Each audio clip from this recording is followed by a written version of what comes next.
तर मम्मी गेलती त्या दिवशी पोयनाडला आणि तिथून येताना घेऊन आले मिरच्या, म्हणजे मिरच्याच घ्यायसाठी गेलती मम्मी. 10 किलो मिरच्या घेऊन आली आणि त्या सुकवायला लागतात, घरी आणून साफ करायला लागतात. तुम्ही बघितलीच असेल साफ करताना व्हिडिओ.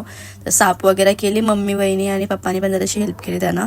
त्याच्यानंतर त्यांना सुकवायला लागतात उन्हात 2-3 दिवस एकदम कडक होईस्तवर. तर ते सुकवासाठी आम्ही टेरेसवर घेऊन आलतो त्यांना. नाही 2 ढोरा पण आमच्या मागं आलती, नुसती मस्ती करत होती. सुकट टाकलं त्याच्यावरती परत साडी टाकून दिली मम्मीने, कारण की काय घाणबीण उडायला नको म्हणून. खाली आल्यावर खाली अंडा आणि चपाती आणि नंतर ही पण आलती ओजस्वी. आणि तुम्हाला जर माहित नसेल ही कोण येते, ही आमच्या आत्याची पोर आहे ना, दापोलला दिलेली तिची पोर आहे, ओजस्वी नाव आहे तिचं. आणि तुम्हाला एक गोष्ट सांगू, चिंटू हिचा मामा लागतो. सेम सेम हिचा मामा. आणि एवढा छोटा मामा तुम्ही कधी बघितलाय का? ती पण छोटी, म्हणजे आता 1 वर्षाची होईल ती मार्चमध्ये, आणि चिंटू तर ऑलरेडी 1 वर्षाचा झालेला आहे.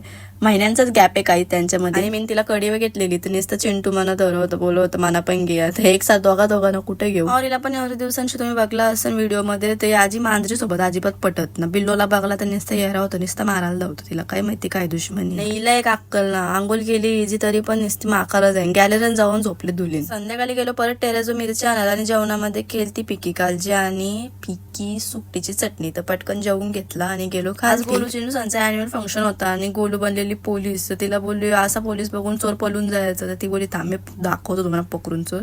पहिले एक चोर पकडला आणि त्याला टाकला जेलमध्ये, नंतर दुसरा चोर पकडायला गेला. चिनूचा पण डान्स होता पण त्यांनी कपडं कारलं, पण त्यांचा डान्स लाईव्ह होता म्हणून मी याच्यामध्ये आम्ही बघत होतो युट्यूबवर. तर तुम्ही बघू शकता कशी नाच होती. आणि पायऱ्यांशी उतरताना ज्याला बघताना ते गोलू. राजचा पण ड्रामा होता आणि क्राऊन घालून जो पोरा तुम्ही बघताना तो राजच आहे. काय नाटक होता काय. तर असा होता आजचा मिनी ब्लॉग. जर ब्लॉग आवडला असेल तर नक्की लाईक करा आणि चॅनल पण नवीन असेल तर सबस्क्राईब करायला पण अजिबात विसरू नका. Bye bye.